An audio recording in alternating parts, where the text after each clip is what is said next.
भक्त जनों, आज हम जानेंगे सूर्य देव की कैसे उत्पत्ति हुई। सूर्य और चांद इस पृथ्वी के सबसे साक्षात देवता है, जो हमें प्रत्यक्ष उनके सबर सच दिव्य स्वरूप में दिखाई देते हैं। वेदों में सूर्य को जगत की आत्मा कहा गया है। समस्त चराचर जगत की आत्मा सूर्य ही है। सूर्य से ही इस पृथ्वी पर जीवन है। वैदिक काल से ही भारत में सूर्य उपासना का परिचलन रहा है। वेदों की रीत रचाओं में अनेक स्थानों पर सूर्य देव की स्तुति की गई है। पुराणों में सूर्य की उत्पत्ति प्रभाव स्तुति मंत्र आदि विस्तार से मिलते हैं। ज्योतिषी शास्त्रों में 9 ग्रहों में सूर्य को राजा का पद प्राप्ति हुआ है। मार्कंडेय पुराण के अनुसार पहले यह संपूर्ण जगत प्रकाश रहित था। उस समय कमल योनि ब्राह्मण जी प्रकट हुए। उनके मुख से प्रथम शब्द ओम निकला, जो सूर्य का तेज रूपी सुरक्षा में रूप था। तत्पश्चात ब्राह्मण जी के 4 मुख से 4 वेद प्रकट हुए, जो ओम के तेज में एकाकार हो गए। यह वैदिक तेज ही आदिति है, जो विश्व का अविनाशी का कारण है। यह वेद स्वरूप सूर्य ही सृष्टि का उत्पत्ति, पालन और संसार के कारण है। ब्राह्मण जी की प्रार्थना पर सूर्य ने अपने महातेज को समेट कर सवालों पे तेज को ही धारण किया है। सृष्टि रचना के समय ब्रह्मा जी के पुत्र मरीचि हुई, जिनके पुत्र ऋषि कश्यप का विवाह अदिति से हुआ। अदिति ने घोर तप द्वारा भगवान सूर्य को प्रसन्न किया, जिन्होंने उसकी इच्छा पूर्ति के लिए सुषमना नाम की किरण से उसके गर्भ में प्रवेश किया। गर्भ अवस्था में भी अदिति चांदायन जैसे कठिन व्रतों को पालन करती थी। ऋषि राज कश्यप ने क्रोध होकर अदिति से कहा, तुम इस तरह उपवास राख कर गर्भ अवस्था में शिशु को क्यों मारना चाहती हो। यह सुनकर देवी अदिति ने गर्भ के बालक को उदर से बाहर कर दिया, जो अपने अत्यंत दिव्य तेज से परिजीलित हो रहा था। भगवान सूर्य शिशु रूप में उस गर्भ से प्रकट हुए। अदिति को मरीचि में अंडम कहा जाने के कारण यह बालक मार्तंड नाम से प्रसिद्ध हुआ। ब्रह्मा पुराण में अदिति के गर्भ से जन्म सूर्य के अंश को विवासन कहा गया। भक्त जनों, आज आप सुने सूर्य भगवान की व्रत कथा। लोग कहते हैं कि सूर्य भगवान का जो लोग कथा सुनते हैं, उनकी पूजा पाठ करते हैं, उनकी सारे मनोकामना पूरा हो जाते हैं। सूर्य देव उन पर प्रसन्न होकर उनकी सारे मनोकामना पूरा कर देते हैं। प्राचीन काल की बात है, एक बुढ़िया थी, जो प्रत्येक दिन रविवार के दिन सूर्य देव के पूजा पाठ करती थी। सुबह उठकर नियमित कर्मों से निवृत्त होकर अपने आंगन को गोबर से लिपती है, जिससे वो स्वच्छ हो सके। इसके बाद वो सूर्य देव की पूजा अर्चना करती है। साथ ही रविवार के व्रत कथा भी सुनती है। इस दिन वो एक समय भोजन करती है और उससे पहले सूर्या देव को भोग भी लगाती है। सूर्या देव उसे बुढ़िया से बेहद पसंद थे। यही कारण था कि उसे किसी भी तरह का कष्ट ना हो और धन धनाए से परिवर्तन थी। जब उसकी पड़ोसन ने देखा कि वो बहुत सुखी है तो वो उसमें जलने लगी। बुढ़िया के घर में गाय नहीं थी, इसलिए वो अपनी पड़ोसन के आंगन से गोबर लाती है, क्योंकि इसके यहाँ गाय बंधी रहती है। पड़ोसन ने बुढ़िया को परेशान करने के लिए कुछ सोचकर गाय को घर के अंदर बांध देती है। अगले रविवार बुढ़िया को आंगन लिपने के लिए बुढ़िया को गोबर नहीं मिला। इसी के चलते उसने सूर्या देवता को भोग भी नहीं लगाया, साथ ही खुद भी भोजन नहीं किया और पूरे दिन भूखी प्यासी रही और फिर सो गई। अगले दिन जब वो सोकर उठी तो उसने देखा कि उसके आंगन में एक सुंदर गाय और एक बछड़ा बांधा था। बुढ़िया गाय को देखकर हैरान रह गई। उसने गाय को चारा खिलाया। वही उसकी पड़ोसिन बुढ़िया के आंगन में बंधी सुंदर गाय और बछड़े को देखकर और ज्यादा जलने लगी।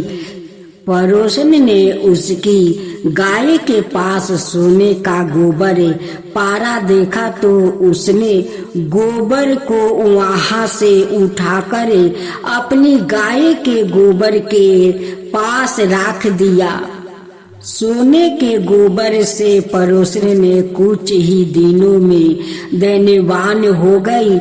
यह कई दिन तक चलता रहा। कई दिनों तक बुढ़िया को सोने के गोबर के बारे में कुछ पता नहीं था। ऐसे में बुढ़िया पहले ही तरह सूर्या देव का व्रत करती रही, साथ ही कथा भी सुनती रही। इसके बाद जिस दिन सूर्या देव को पड़ोसिन की चालाकी का पता चला तब उन्होंने तेज आंधी चला दिया। तेज आंधी को देखकर बुढ़िया ने अपनी गाय को अंदर बांध दिया।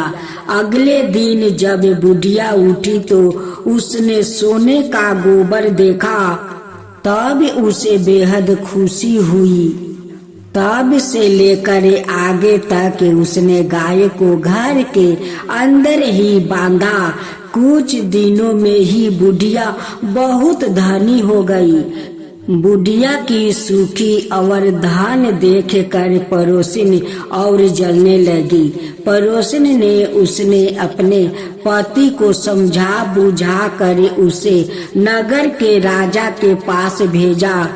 जब राजा ने उस सुंदर गाय को देखा तो वो बहुत खुश हुआ। सोने के गोबर को देखकर तो उसकी खुशी का ठिकाना ना रहे। नगर के राजा के पास भेज दिया। सुंदर गाय को देखकर राजा बहुत खुश हुआ। सुबह जब राजा ने सोने का गोबर देखा तो उसके खुशी का ठिकाना ना रहा। वही बुढ़िया भूखी प्यासी रहकर सूर्या भगवान से प्रार्थना कर रही थी। सूर्या देव को उस पर करुणा आई। उसी रात सूर्या देव राजा के सपने में आए और उससे कहा कि हे राजन, बुढ़िया की गाय बछड़ा तुरंत वापस कर दो। अगर ऐसा नहीं किया तो तुम पर परेशानियां का पहाड़ टूट पड़ेगा। सूर्या देव के सपने ने राजा को बुरी तरह हरा दिया। इसके बाद राजा ने बुढ़िया को गाय और बछड़ा लौटा दिया। राजा ने बुढ़िया को ढेर सारा धन दिया और क्षमा मांगी। वही राजा ने पड़ोसिन और उसके पति को साजा भी दिया।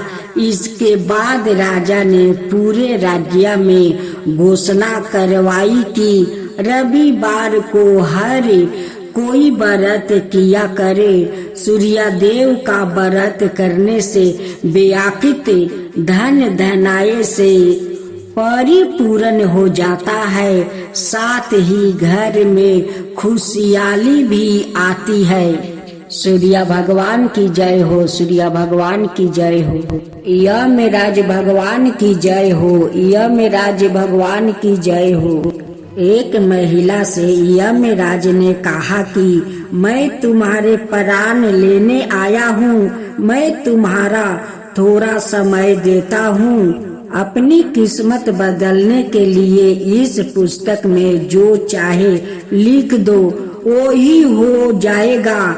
महिला ने पुस्तक में देखा तो वह लिखा था, तुम्हारी सहेली को खजाना मिलने वाली है। इसके बाद क्या हुआ? एक महिला को यमराज मिले, लेकिन वो उन्हें पहचान नहीं सकी। उसने यमराज को पानी पिलाया। इसके बाद यमराज ने महिला से कहा कि मैं तुम्हारे प्राण लेने आया हूँ, लेकिन तुमने मुझे पानी पीने के लिए दिया, इस कारण मैं तुमसे खुश हूँ। तुम्हें एक अवसर देता हूँ, तुम अपना भाग्य बदल सकती हो। या कहकर यमराज ने एक पुस्तक महिला को दे दिया और कहा कि इस पुस्तक में तुम्हारे नाम का एक दृष्टि है, वहाँ तुम अपने लिए जो चाहती हो वो लिख सकती हो। जैसा लिखोगी वैसा ही होगा। महिला ने पुस्तक हाथ में ली और जैसे ही उसे खोला तो उसमें लिखा था कि तुम्हारी सहेली को खजाना मिलने वाला है। महिला ने वहाँ लिख दिया कि उसे खजाना ना मिले। अगला पोस्टर खोला तो उस पर लिखा था कि तुम्हारी पड़ोसी का पति राजा का मंत्री बनने वाला है। महिला ने वहाँ लिख दिया कि वो मंत्री ना बने। कुछ ही देर में उसे अपने नाम का पृष्ठ मिला। वो खुद के लिए अच्छा लिखने के लिए सोचने लगी, लेकिन जैसे ही वो लिखने वाली थी, यमराज ने पुस्तक के ली। यमराज ने महिला से कहा कि अब तुम्हारा समय खत्म हो गया है। तुम दूसरों का बुरा करने के चक्कर में खुद का भला नहीं कर सकती है। महिला को पछतावा होने लगा कि उसने सुनहरा अवसर खो दिया। इसके बाद यमराज ने उस महिला के प्राणों का हरण कर लिया। इस गाथा की लिख यह है कि काफी लोग दूसरों का बुरा सोचते रहते हैं, मौका मिलने पर दूसरों का बुरा करते हैं। इस चक्कर में वो कई बार खुद का भला करने का अवसर खो देता है। हम दूसरों का भला ना कर सके तो कम से कम किसी का बुरा भी नहीं करना चाहिए। यही सच्ची मानवता है। अगर वो महिला अपनी मित्र और पड़ोसी का बुरा नहीं सोचती तो खुद का भाग्य बदल सकती थी, लेकिन उसने पहले उनका बुरा करने की सोची और खुद के प्राण नहीं बचा सकी। भक्त जनों, आज आप सुने शनि भगवान की व्रत कथा। एक समय की बात है, सरक लोग में सबसे बड़ा कौन के प्रश्न पर लेकर 9 ग्रहों में वाद विभेद हो गया। विभेद इतना बढ़ गया कि परस्पर भयंकर युद्ध की स्थिति बन गई। निर्णय के लिए सभी देवता देवराज इंद्र के पास पहुँचे और बोले, हे देवराज, आपको निर्णय करना होगा कि हम में से सबसे बड़ा कौन है। देवताओं का प्रश्न सुनकर देवराज इंद्र उलझन में पड़ गया। इंद्र बोले, मैं इस प्रश्नों का उत्तर देने में असमर्थ हूँ। हम सभी पृथ्वी लोक में उज्जैनी नगरी में राजा विक्रम आदित्य के पास चलते हैं। देवराज इंद्र सहित सभी ग्रह देवता उज्जैनी नगरी पहुँचे। महल में पहुंचकर जब देवताओं ने उसे अपना प्रश्न पूछा तो राजा विक्रम आदित्य भी कुछ देर के लिए परेशान हो उठे, क्योंकि सभी देवता अपनी अपनी शक्तियों के कारण महान थे। किसी को भी छोटा या बड़ा कह देने से उनके क्रोध के प्रकोप से भयंकर हानि पहुंच सकती थी। अचानक राजा विक्रमादित्य को एक उपाय सूझा और उसने विभिन्न देवताओं रजत, चांदी, कांसा, तरमा, तांबा, सीसा, रंगा, जस्ता, अभ्रक, लोहे के 9 आसन बनवाए। धातुओं के गुणों के अनुसार सभी आसनों को एक दूसरे के पीछे रखवा कर उन्होंने देवताओं को अपने अपने सिंहासन पर बैठने को कहा। देवताओं के बैठने के बाद राजा विक्रमादित्य ने कहा, आपका निर्णय तो सवाय हो गया है। जो सबसे पहले सिंहासन पर विराजमान है वही सबसे बड़ा है। राजा विक्रमादित्य के निर्णय को सुनकर शनि देव ने सबसे पीछे आसन पर बैठने के कारण अपने को छोटा जानकर क्रोधित होकर कहा, राजा विक्रमादित्य, तुमने मुझे सबसे पीछे बैठा कर मेरा अपमान किया है। तुम मेरी शक्तियों से पराजित नहीं हो। मैं तुम्हारा सर्वनाश कर दूंगा। शनि ने कहा, सूर्य एक राशि पर 1 महीने, चंद्रमा 2.25 दिन, मंगल 1.5 महीने, बुध और शुक्र 1 महीने, बृहस्पति 13 महीने रहते हैं। लेकिन मैं किसी राशि पर 7.5 बरस 7.5 तक रहता हूँ।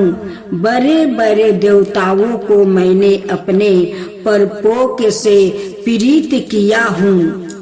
राम को 7.5 के कारण ही वन में जाकर रहना पड़ा और रावण को 7.5 के कारण ही युद्ध में मृत्यु का शिकार बनना पड़ा।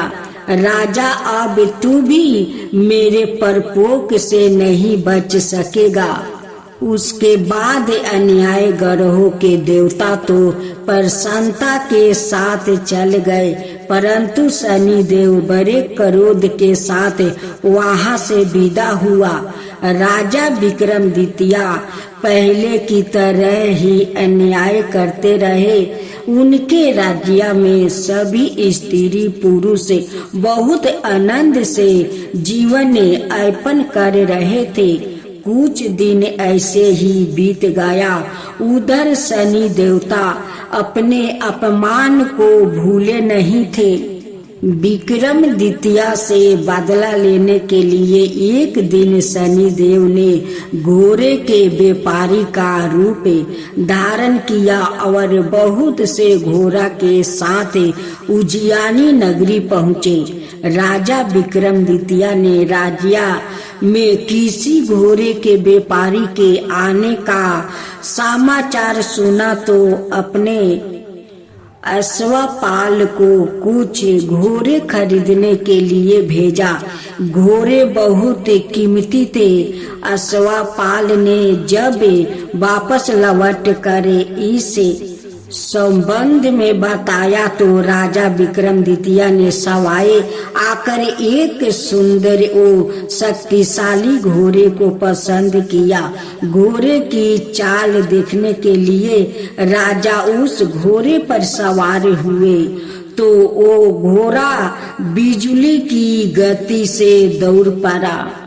तेजी से दौड़ता घोड़ा राजा को दूर एक जंगल में ले गया और फिर राजा को वहां गिराकर जंगल में ही कहीं गायब हो गया।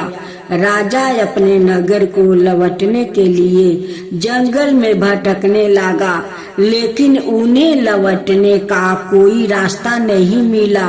राजा को भूख प्यास लग आई थी। बहुत घूमने पर उसके एक चरवाह मिला। राजा ने उससे पानी मांगा। पानी पीकर राजा ने उचित चरवाहों को अपनी अंगूठी दे दिया। फिर उसके रास्ता पूछ कर वहां जंगल से निकल कर पास के नगर में पहुंचा। राजा ने एक सेठ की दुकान पर बैठकर कुछ देर आराम किया। उस सेठ ने राजा से बातचीत की तो राजा ने उसे बताया कि मैं उज्जैनी नगरी से आया हूँ। राजा के कुछ देर दुकान पर बैठने से सेठ जी की बहुत बिक्री हुआ। सेठ ने राजा को बहुत भगवान समझा और खुश होकर उसे अपना घर भोजन के लिए ले गया। सेठ के घर में सोना का एक हार खूंटी पर लटका हुआ था। राजा को उस कमरे में छोड़कर सेठ कुछ देर के लिए बाहर गया। तभी एक आश्चर्यजनक घटना घटी। राजा के देखते देखते सोने के उस हार को खूंटी निगल गई।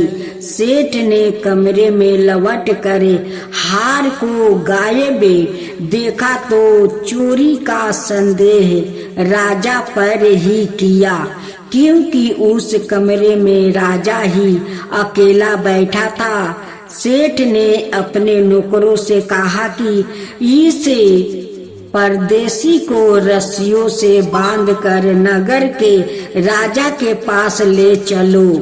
राजा ने विक्रमादित्य से हार के बारे में पूछा तो उसने बताया कि उसके देखते ही देखते खूंटी ने हार को निगल लिया था।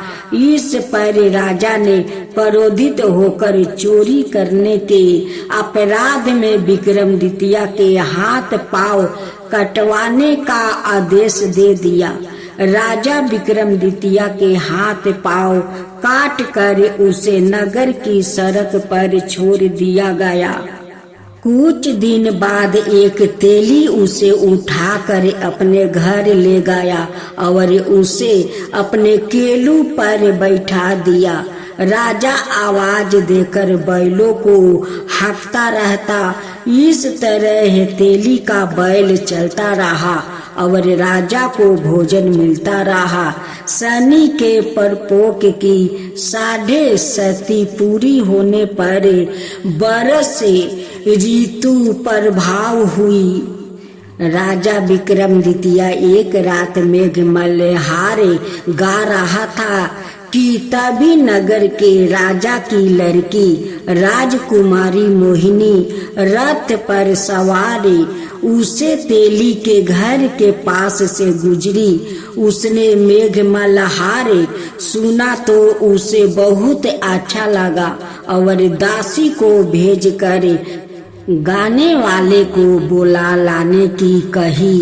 दासी ने लौट कर राजकुमारी को अपंग के राजा के बारे में सब कुछ बता दिया। राजकुमारी उसके मेघ मल्हार से बहुत मोहित हुई। अतः उसने सब कुछ जानकर भी अपंग के राजा से विवाह करने का निश्चय कर लिया। राजकुमारी ने अपने माता पिता से जब यह बात कही तो वो हैरान रह गई।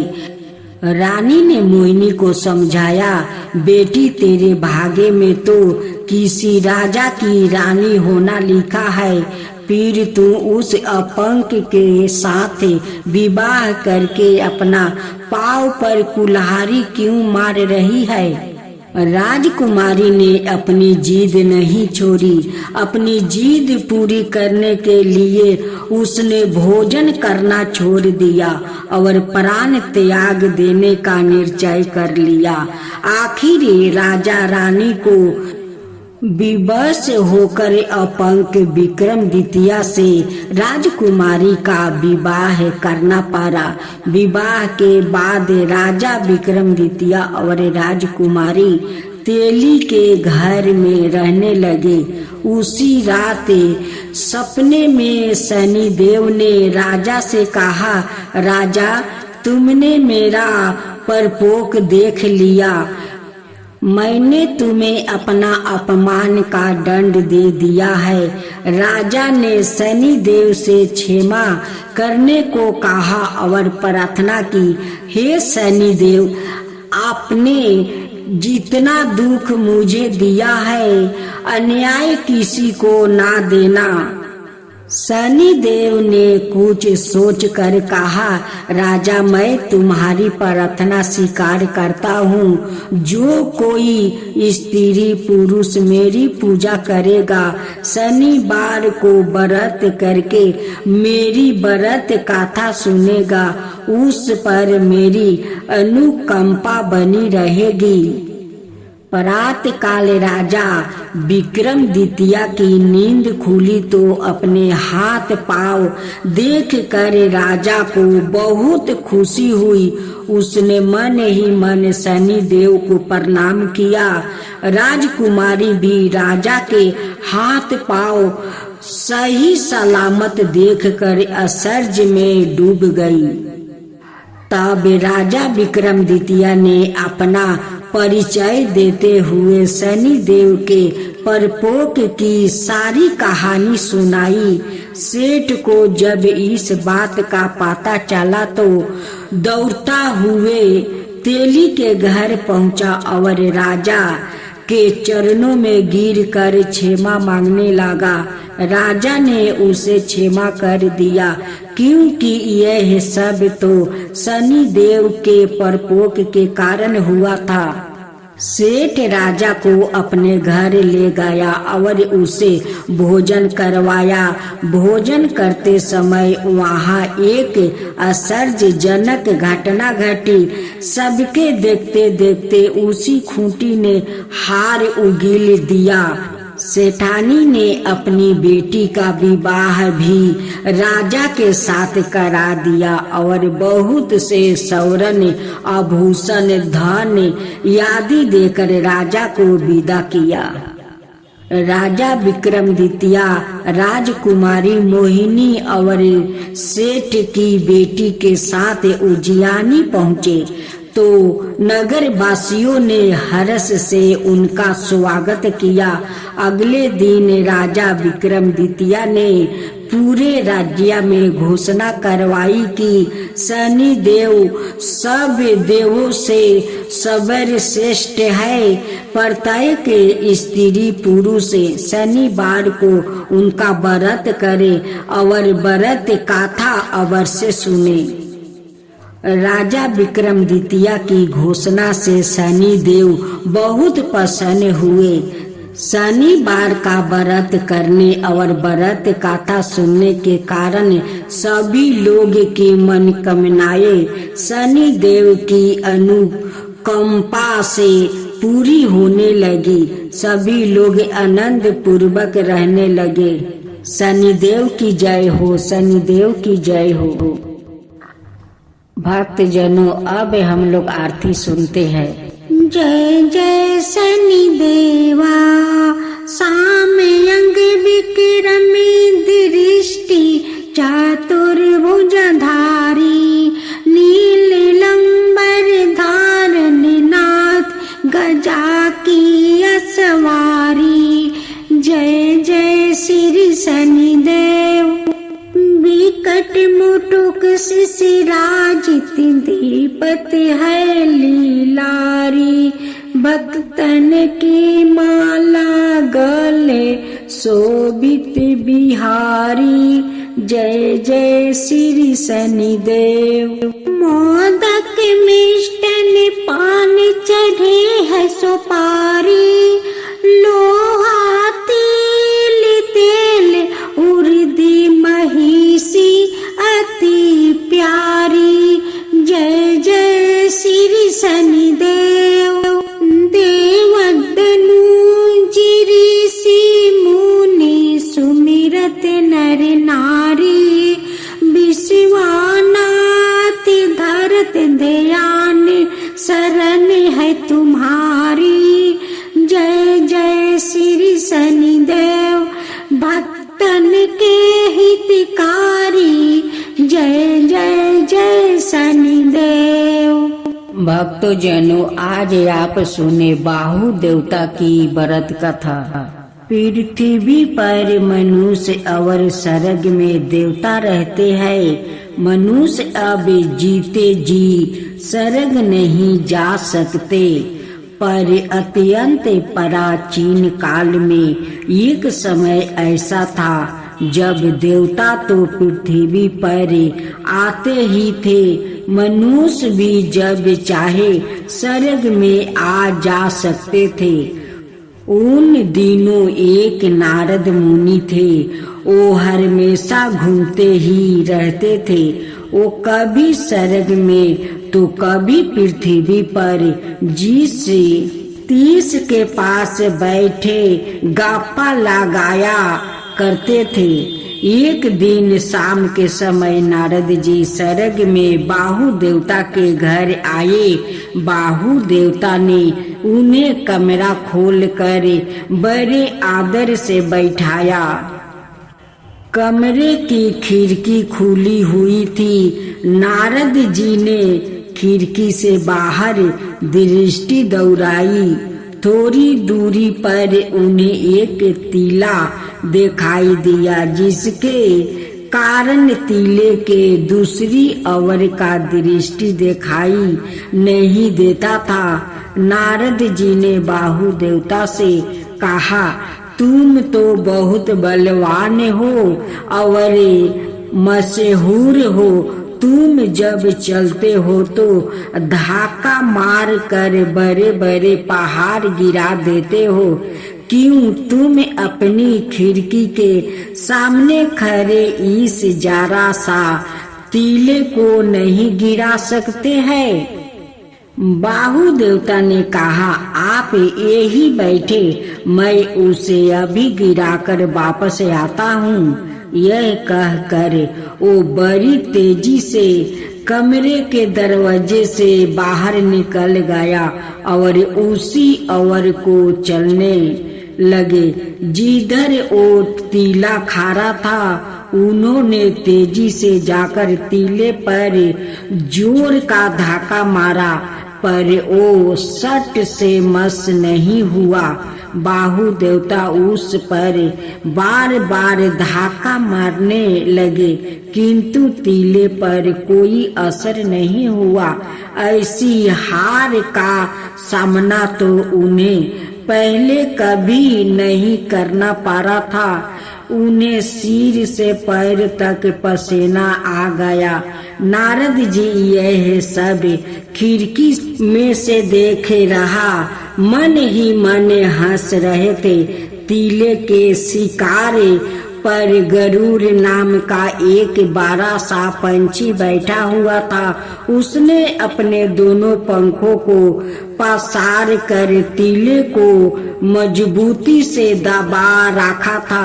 नारद जी ने चिल्लाकर बाहु देवता से कहा, अरे ठहरो, तुम्हारा बार बार तीले को धक्का देना बेकार है। उस पंछी को देखो, वो जब तक अपने पंखों की दबा को तीला ना करे, तुम उस तीले को नहीं गिरा सकते। बाहु देवता यह सुनकर बहुत हैरान हुआ। एक जरा सा पंछी भी मुझसे कहीं अधिक बलवान है, इसे वो किसी तरह मनाने को तैयार नहीं थे। वो गरुड़ पंछी को आंखें गड़ा कर देखने लगे और चुपचाप खड़े हो गए। पंछी ने सोचा, बाहु देवता का वेग कुछ शांत हो गया है, इसलिए उसने वहां से उड़ चलने के लिए अपने पंखों की दबा कुछ ढीली की। उसी समय बाहु देवता ने एक दम आगे बढ़कर तीले पर जोर का धक्का मारा। तीला बीच से आधा टूट गया। उसका ऊपर का आधा हिस्सा उड़ते उड़ते बहुत दूर जाकर सागर में गिर पड़ा। वहाँ आधा हिस्सा भी इतना बड़ा था कि सागर में गिर कर पूरा डूब नहीं पाया। उसका कुछ हिस्सा सागर की सतह से ऊपर उठा रहा था। लोगों का कहना है कि भारत के दक्षिण में लंका नाम का जो द्वीप है वो उसी तीले का हिस्सा है जो पूरा डूब नहीं पाया था।